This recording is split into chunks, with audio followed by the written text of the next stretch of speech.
So as most of you guys know, I suck at jumping dirt bikes. But I want to suck less. What do you mean by that? So I reached out to Ninja MTB, a company that specializes in like mountain bike and BMX ramps. And to my surprise, they actually agreed to send me out this MTB approach ramp, which is currently strapped to my back. I wonder if I can wheelie with it. Oh my God. All right, so as you guys can tell, this is a portable ramp. And I need to figure out how the heck you assemble it. So let me pull up a quick video and see.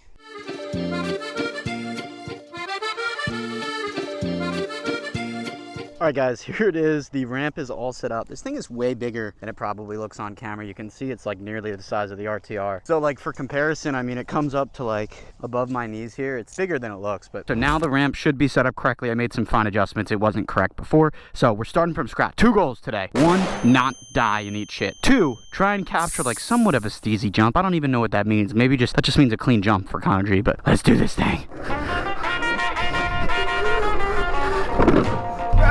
Oh my God! We hit it! We went 1 foot off, but we hit it. Here we go.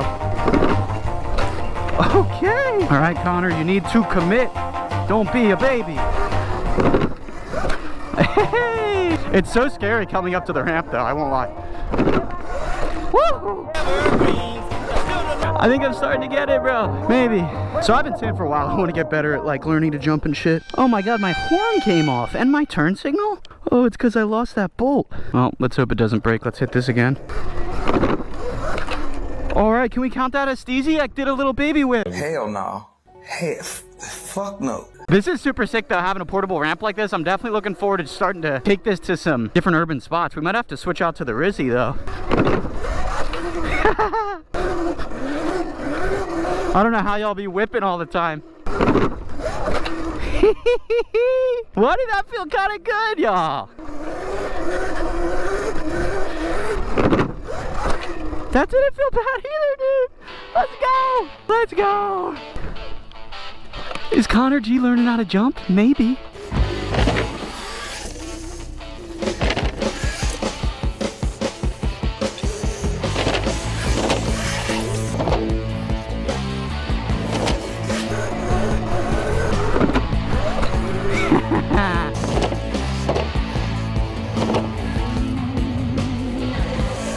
This is gonna be my new like favorite hobby besides wheelies, doing this shit. Sent it hard, buddy. Yeah, it looks like the little pads came out on that one. Got her nice and dirty now. Oh yeah.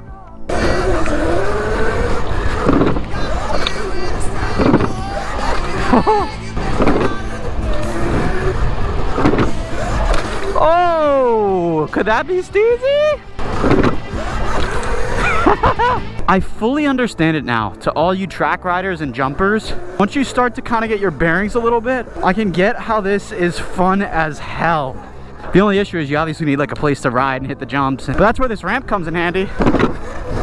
Where if you live even somewhere urban, you can just, you know, fold this ramp up into a backpack. It does take like a good 10 minutes. You probably get better at it once you're used to it, disassembling and reassembling it, but at least the first couple times, it's probably gonna take you a solid 10 minutes or so to get it dialed.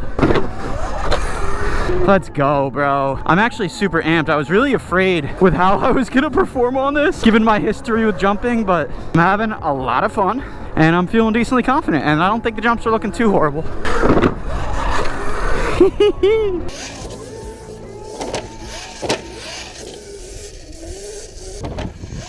Well guys, I'm gonna call this ramp jumping experience a smashing success. I'm looking forward to using this thing a lot more, taking it to some urban places to jump and see what I can do, but let me know which of the jumps was the steeziest, if any. Quick break in the video to talk about this scooter from Awesome.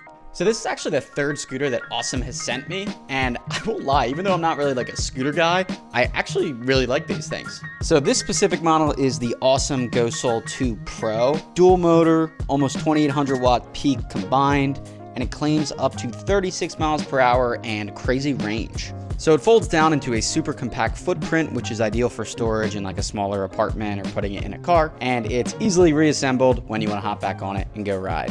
And when you're out road riding, you are completely visible with some lights on the deck, turn signals that are visible both from the front and the rear, a tail light, a headlight, and you even have a horn in case you gotta beep at somebody. You also have this high-tech display which tells you everything you need to know as far as the odometer, trip, top speed, battery percentage, and scooter drive mode. You'll also find this little button on the bars that says DDM. This stands for dual drive mode, which essentially activates both of the motors on this scooter. So instead of having single rear wheel drive, you have all wheel drive, which in my experience makes this scooter so much more fun and feel so much more powerful. So I'm gonna throw on my helmet and quick take this thing for a spin. All right, so here it is, the awesome Ghost Wheel 2. Again, it's dual motor. We got dual front and rear brakes, nice big deck. We got lights all over the place on this thing. We're gonna start in eco mode and we'll do without.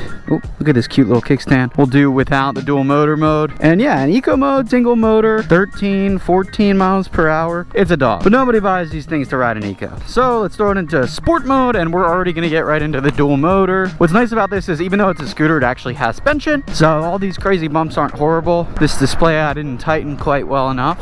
Woo! But we are cruising at around 22, 23 miles per hour in sport mode here. This is dual motor. We'll get a little straightaway here though and see how it feels. Yeah, as far as the scooter goes, the general ergonomics of a scooter are always interesting. Kind of a sketchy thing with having a stem this tall and little wheels when it comes to like potholes and whatnot, but 24 seems to be 25 the max that I'm getting in sport mode. So let's just go into race. I'm in the highest mode, 32, 33, 34.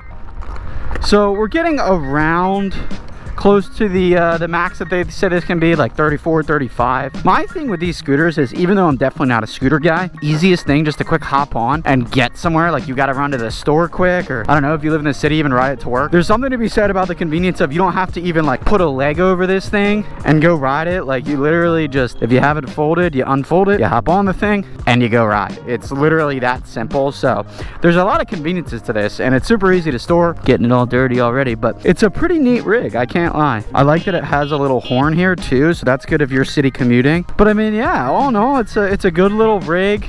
I can't really wheelie them, to be honest with you. We can try again.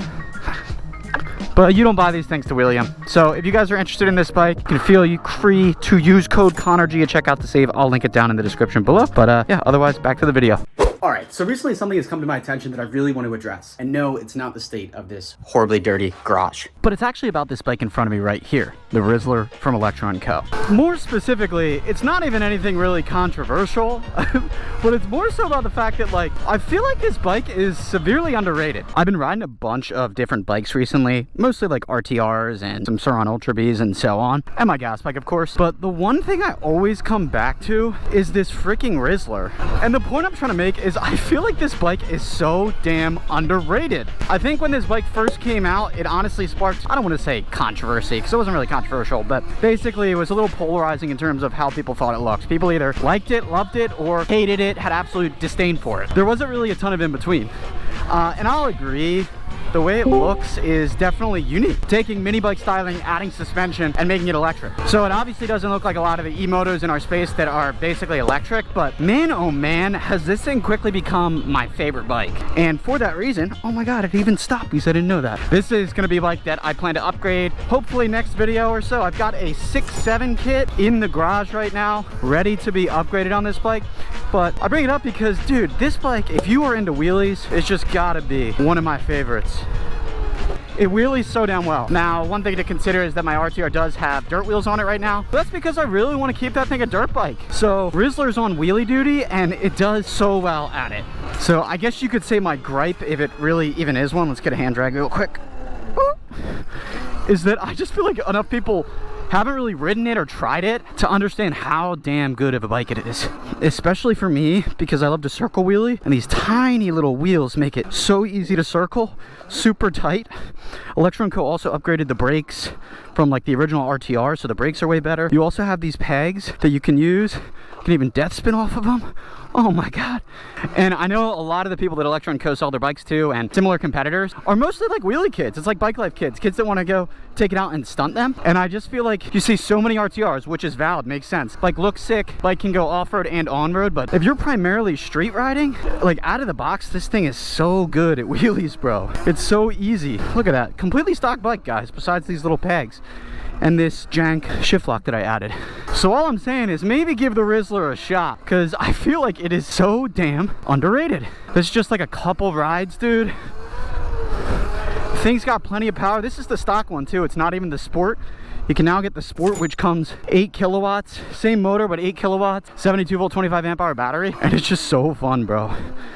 And the fact that you can get this for 2,200 bucks, cheaper with code ConnorG, and you'll be able to buy this elsewhere very soon. Not live yet, but it will be soon. It just kind of seems like a no-brainer. I love my RTR, don't get me wrong, but if I could only have one bike, and I only had $2,200 to spend, honestly, I think I'd get the Rizzler. 1, because it's a little more unique. You don't see a ton of people out on the Rizzlers. 2, it wheelies super easily, and it circle wheelies phenomenally. 3, the seat is so comfortable. So damn comfortable. And 4, it has a headlight and tail light. Stock, so you don't have to add anything. But it still has full suspension if you do want to take it off-road or even jump it. It can still do this off-road stuff. It's not like it's a hardtail suspension. It's full-on suspension. You can still upgrade it with the same suspension parts as the RTR. Let's try again. Sit down, knee knock, foot over. I think it's like my first time stand-up wheeling this thing. And hand drags. Whew. Let's get a cleaner one. Nice. We got our first scrape, dude. Let's go. Rizzler scrape. Here we go. Can we key pull? The thing about key pulls on these bikes with the motors and controllers is even when you turn the bike back on, the throttle doesn't work. The bike has to come to a complete stop, then you can use the throttle again. So let's see if we can get a successful key pull. We'll basically have to turn it off, pull the key, turn it back on, do a wheelie to a stop, and then continue ride. So we'll see. Keys out. Key is not back in. Key is out and not back in. All right, keys out, and it's still not back in. All right, keys out. Keys out. Keys back in. Keys out. Oh my God, you suck. Keys out. God damn it. We have to take extreme measures. I'm telling you, this is the only reason I haven't gotten it yet. Keys out. Keys back in. Okay. Keys out. Oh my God, I almost looped again.